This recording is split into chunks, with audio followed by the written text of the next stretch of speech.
Hey, Chap, I think you're muted. Non-rookie mistake. Sorry about that. Jonathan, you've, again, going into December, you've got 3 more games plus more, you hope. Does it feel like you played a full season? I mean, at Wisconsin, you're pretty well done right now. How do you feel physically?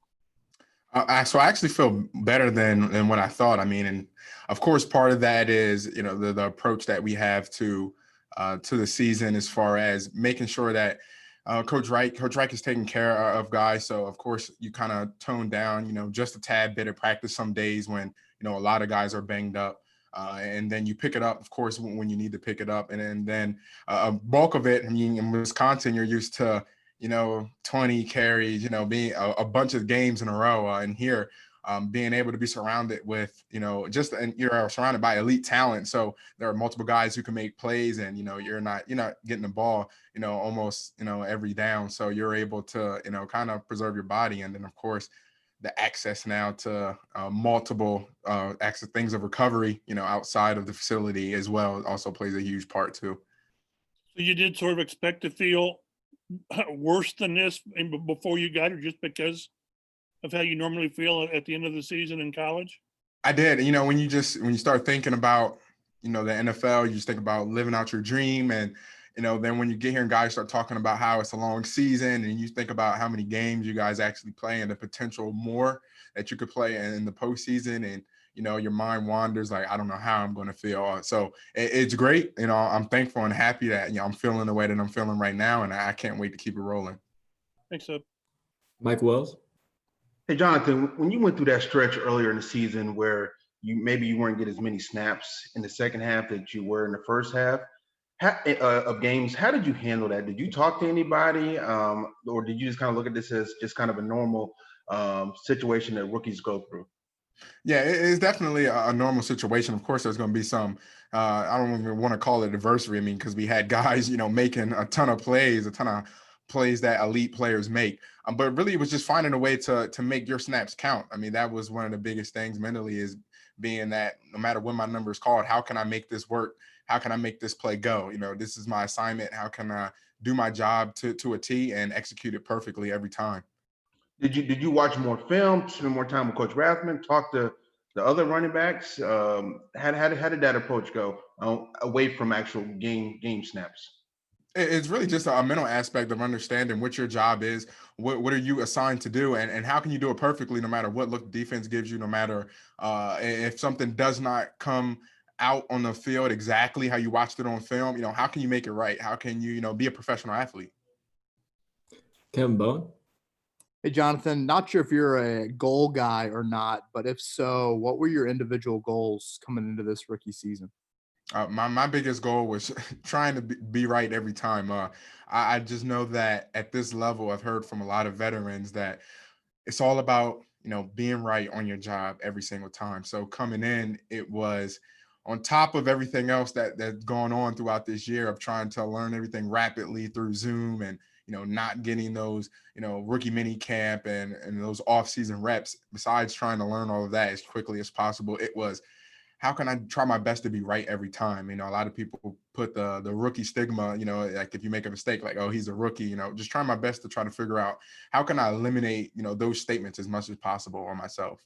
Did you have 1,000 yards, offensive rookie of the year, any of that stuff down on a list? I never made a list. The biggest thing is if you do your job right 100% of the time to a T, everything will fall in place. George Bremer.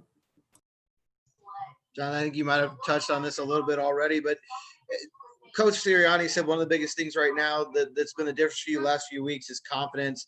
The more reps you get, the more confidence you get. But what does confidence constitute in the NFL? I mean, I'm sure you always believed in yourself. What does it mean to have confidence at this level? Really, one of the biggest things is if you get a look and it's not playing out exactly quite how you saw it on film. I mean, you watch the reps a ton of times. It's not playing out exactly how you thought it would play out. Then it's time to have confidence in yourself and saying, okay, I'm going to make this work. It comes down to that one-on-one matchup. Like, I can beat this man in front of me one-on-one. I mean, it obviously didn't play out how it did on film, but, you know, in my mind, and this is what a lot of veterans told me, you know, you're here for a reason. So there comes a point in time, you know, every single play when you need to have that confidence in yourself to know, like, I belong here and I'm going to beat this man in front of me. We have a couple more here. Zach Kiefer. Jonathan, I think you were 4 years old when Phillip Rivers played his first season in the NFL. 13 games in, does it ever hit you like how many years and how many times this guy's seen every single defense? And is it crazy that this guy's been in the league almost as long as you've been alive?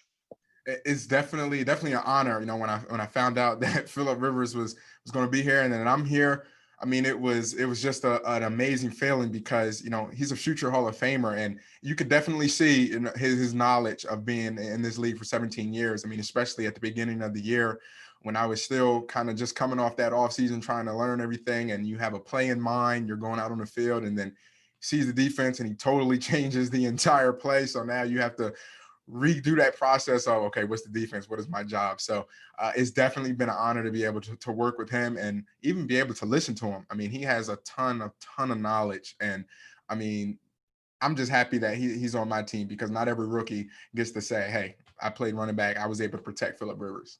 Do you think he's got more than this year in him? I know he's a free agent. He's 39. It's an obvious question. How much more do you think he's got left?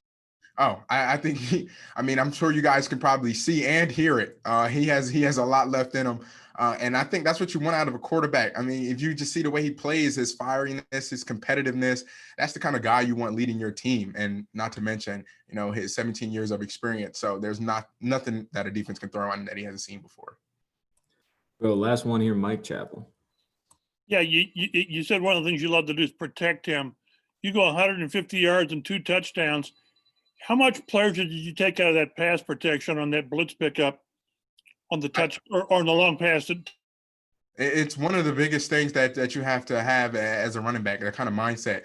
Your number one mindset should be, hey, I need to make sure that I keep QB1 up and protect that at all times. That's your job. And you know, we always talk about in the running back room, there's a lot of guys who have talent with the football. There's a lot of guys who are effective with the football, but what can you do without the football? So that's one of the biggest things, especially this season, that I've been trying to accelerate and excel at, is to make sure that, you know, how can I be a playmaker? How can I make plays without the football? Did Phillip say something to you after that or in film review? Oh, definitely. He said great pickup. And that's just one of those times where it's like, you know, I'm just doing my job. You know, I got to make sure that if I don't get that block, I mean, who knows? You still get it off. Maybe you don't, but I just know one thing. It wasn't going to be on my watch that he doesn't. Thanks, Jonathan. Appreciate your time. Thank you.